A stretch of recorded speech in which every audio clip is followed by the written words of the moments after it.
Hello everyone, welcome to the channel. और दिन की शुरुआत एज़ यूजुअल मैं करती हूँ एक कप गर्म पानी के साथ। और आजकल तो इसकी बहुत ज़्यादा ज़रूरत पड़ रही है। दिल्ली की एयर क्वालिटी इतनी ख़राब हो चुकी है कि हर वक्त ऐसा लगता है कि आपका गला कुछ चोक्ड है। कुछ भी स्वॉलो करते हुए ऐसा लगता है जैसे गले में कुछ कांटे चुभ रहे हैं। पता नहीं गवर्नमेंट इस चीज़ पर क्यों एक्शंस नहीं लेती। बाहर रोड्स में निकलें तो आपको चारों तरफ स्मोक ही स्मोक दिखाई देगी। एनीवेज, अब पानी ले लिया है तो बुक भी रीड कर लेते हैं। मॉर्निंग की शुरुआत बुक रीडिंग से हो जाए तो कह नहीं क्या। कुछ दिनों के लिए मैंने वॉक पे जाना बंद कर रखा है। The same reason, bad air quality.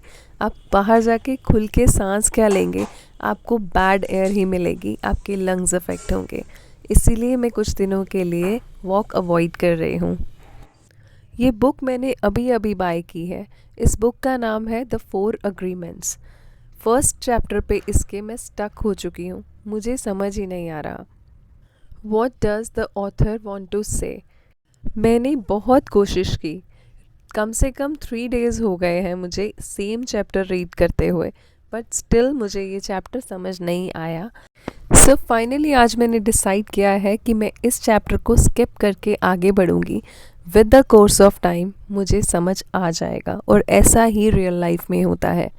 बहुत कोशिश करने के बाद भी आप जिस चीज़ को समझ ना पाएँ, सुलझा ना पाएँ, तो आप उसे स्किप करके आगे बढ़ जाइए। इसी में ही समझदारी है।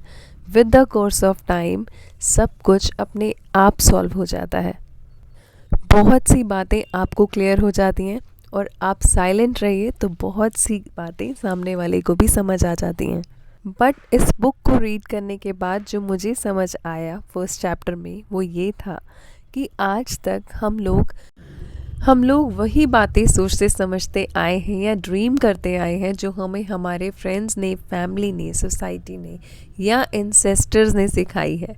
आप सोसाइटी में उतरते हैं तो आपका माइंड बहुत सारी बातें सुनता है, समझता है, अडैप्ट करता है। पर अटेंशन हमें उन्हीं चीज़ों को देनी चाहिए जो हमारी ग्रोथ के लिए सही है। रेस्ट ऑफ द क्लटर हमें अपने ब्रेन से निकाल देना चाहिए। ज़रूरी नहीं जो सामने वाले ने एक्सपीरियंस किया वो सेम एक्सपीरियंस आपको भी हो। Time has completely changed. Only believe in your self and believe in your own dreams. आगे पढ़ूंगी तो आपके साथ भी नॉलेज शेयर करूंगी। बेटा भी आजकल घर से पढ़ाई कर रहा है क्योंकि स्कूल से छुट्टियां मिल चुकी हैं। वही reason same, bad air quality की वजह से। There are different kind of blood tests. Yes, so everything can be detected that what problem you are suffering from, what problem is there inside your body. But earlier, people were not aware about all these things because बच्चे जब घर से पढ़ाई करते हैं तो थोड़ा बहुत तो अपना भी स्केड्यूल डिस्टर्ब हो जाता है। वो कहते हैं ना, आंखों देखी मक्खी नहीं निगली जा सकती। अधिराज बीच बीच में डिस्टर्ब होता है तो मुझसे देखा नहीं जाता। मैं उसको टोकती हूँ, कभी कभी उसके साथ भी जाके बैठ जाती हूँ कि कोई टॉपिक ऐसा है और वो नहीं समझ रहा है तो मैं उसके पास बैठ के उसे समझा देती हूँ। जब आप सामने होते हो ना, आप नहीं देख सकते हो कि टीचर पढ़ा रही है और बच्चे को नहीं समझ आ रहा है, तो मैं तो सब कुछ छोड़ के उसके पास जाके बैठ जाती हूँ। अदरवाइज़ उसके इर्द गिर्द ही घूमती रहती हूँ और अपने सारे काम निपटाती रहती हूँ, और साथ साथ में चेक करती रहती हूँ कि वो पढ़ रहा है कि नहीं पढ़ रहा है। आप लोगों में से कौन कौन ऐसे करता है, प्लीज़ मुझे कमेंट सेक्शन में ज़रूर बताइएगा। जितना भी समेटा समेटी का काम होता है वो इस टाइम पर मेरा पूरा हो जाता है।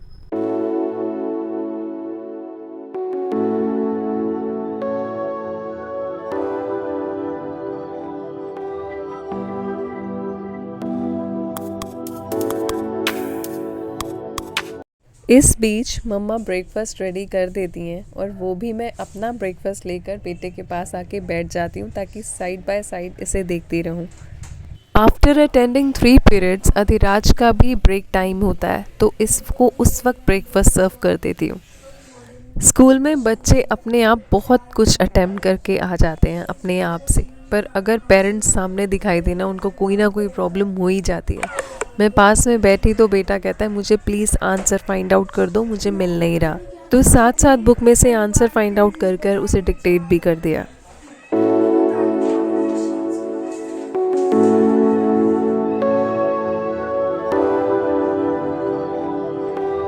वेदर कुछ चेंज होता दिखाई दे रहा है, पंखे बंद कर दो तो ठीक ठीक फील होता है। तो आज हस्बैंड ने बोला मुझे बाइक पर जाते हुए ठंड फील होती है, तो मेरे फुल स्लीव्स के कपड़े निकाल दो। तो बस मैं हैंड इन हैंड वो भी निकाल रही हूँ। अभी सभी कपड़े नहीं निकाले, आफ्टर दिवाली ही निकालूंगी, क्योंकि अभी निकाला तो मेरे लिए बहुत सा काम बढ़ जाएगा। मुझे फिर से सभी वार्डरोब अच्छे से सेट करनी पड़ेगी, जो बहुत टफ होगा। अभी दिवाली के दिन में वैसे ही क्लीनिंग का बहुत काम होता है, तो ये काम आफ्टर दिवाली ही करूँगी। तो बाकी का सामान वापस रख दिया है। ये बैग इतना हैवी होता है, मुझे ऊपर रखने में थोड़ी सी प्रॉब्लम आती है, बट स्टिल मुझे ये काम अपने आप करना ही अच्छा लगता है। अब इन कपड़ों को इनकी प्लेस के हिसाब से फ़ोल्ड करूँगी और इनकी प्लेस तक इनको पहुँचा दूँगी।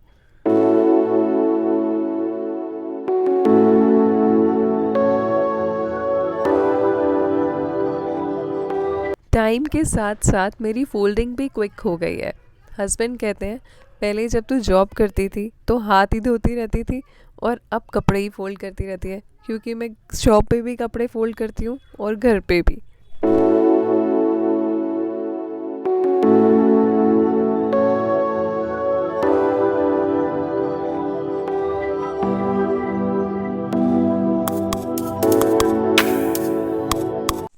इस रूम की क्लीनिंग कर रही थी तो सारे कर्टन्स उतार कर मैंने वॉश के लिए डाल दिए थे। वॉश होके आ चुके हैं। मैंने सोचा था एंड में लगाऊंगी, पर हस्बैंड कहते कि सुबह उठो तो सीधी धूप पड़ती है रूम में, तो प्लीज़ मुझे आज कर्टन 100% यहाँ चाहिए। तो वो काम मैं पहले कर रही हूँ। Adhiraj is still taking his class. इसी रूम में बैठा है वो, और मैं अपने कर्टन्स का काम भी साथ में ही कर रही हूँ।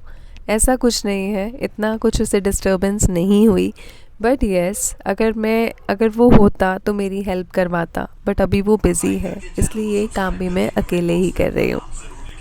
मेड के आने का भी टाइम हो जाता है मीनवाइल, तो उसको भी साथ साथ में असिस्ट करती हूँ। कुछ भी सामान ज़मीन पर गिरा होता है वो उठा लेती हूँ, लाइट्स ऑन कर देती हूँ, टेबल खिसका देती हूँ, सो दैट उसको भी थोड़ी हेल्प मिल सके। उसके पास हमारा ही घर नहीं होता, हमें एक घर करना पड़े तो कितना मुश्किल होता है। उन बेचारियों के पास तो 10-10 घर होते हैं। तो बीइंग ह्यूमन हमें ये काम करना चाहिए, उनकी हेल्प करनी चाहिए। अर्ली मॉर्निंग से ही अधिराज की क्लासेस स्टार्ट हो जाती हैं। ब्लैंकेट्स मैंने फ़ोल्ड करके बेड पे ही रखे हुए थे। उसकी ब्रेक हुई तो अब टाइम मिला है ब्लैंकेट्स को प्लेस पर रखने का। ऑनलाइन क्लासेस की सब डिसएडवांटेजेस तो नहीं होती, कुछ एडवांटेजेस भी होती हैं। तो मैं उसका कुछ टॉपिक्स ऐसे होते हैं जो साइड बाय साइड मैं उसे क्लियर कर देती हूँ। हमें इवनिंग में फिर से उस टॉपिक को लेकर बैठने की ज़रूरत नहीं पड़ती। अब जैसे डेसिमल सिस्टम था, मुझे ऐसा फील हुआ कि अगर मैं नहीं होती तो ये टॉपिक बेटे को क्लास में क्लियर नहीं होता। उसी वक्त टॉपिक क्लियर हो जाता है, और तो आपका काफ़ी वक्त सेव हो जाता है। लॉन्ड्री का काम मेरा नहीं, आशु का होता है। आज आशु मम्मा के पास गई है और जाते वक्त बोल गई थी कि प्लीज़ एक लोड लगा दियो। वही कपड़ों की सॉर्टिंग करती है, और कौन से डेलिकेट्स में धोने वाले हैं वो डेलिकेट में डालती है, और कौन से नॉर्मल वॉश के होते हैं वो अलग डालती है।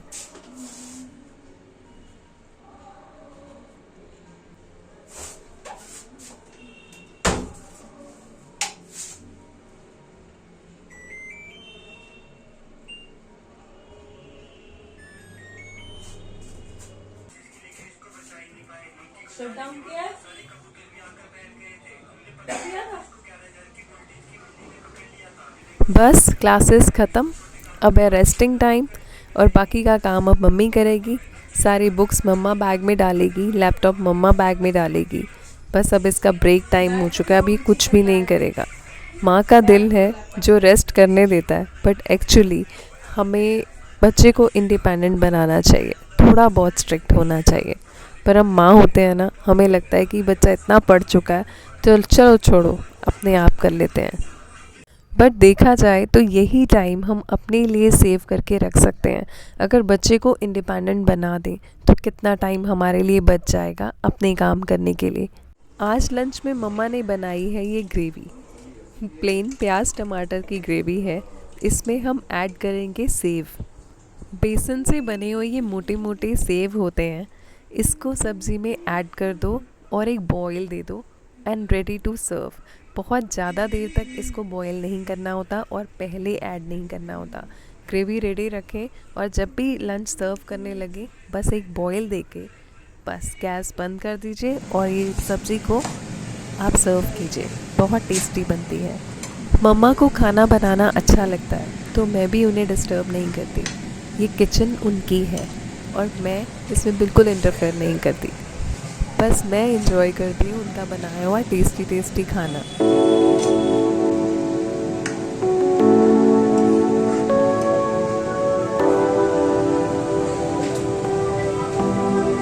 आज तो मज़े आ गए।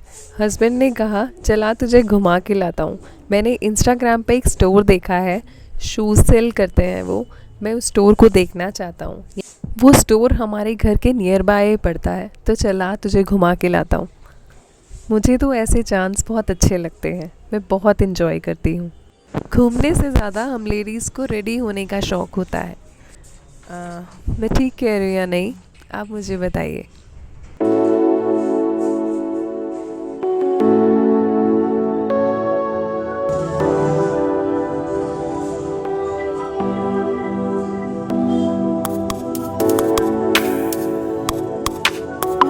स्टोर पर तो एज सच हमें कुछ मिला नहीं, पर जब हम मयूर विहार से वापस ITO की तरफ आ रहे थे तो लेफ़्ट साइड में एक बहुत ही प्यारी सी नर्सरी दिखी।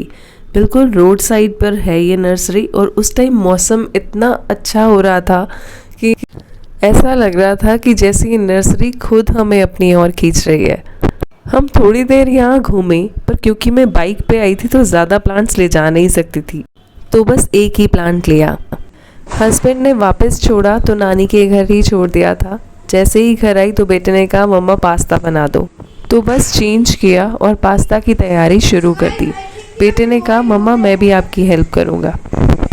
थोड़ा थोड़ा उसे सिखाती रहती हूँ जितना कि वो कर सकता है। स्टर कर देता है, मसाले डाल देता है, बट बहुत हेल्प हो जाती है। मम्मा को प्लीज चेक करा लेना, नहीं तो आपको कच्चा पास्ता खाने को मिलेगा। Do it on your own risk। अपनी मम्मा को बताना जरूरी है, नहीं तो अपने रिस्क पे ये काम करना। हाँ, ये अभी भी कच्चा है, जिसको मैं पका हुआ समझ रहा था। देखा, मैं भी करता हूँ, मेरे से भी गलतियाँ हो सकती हैं।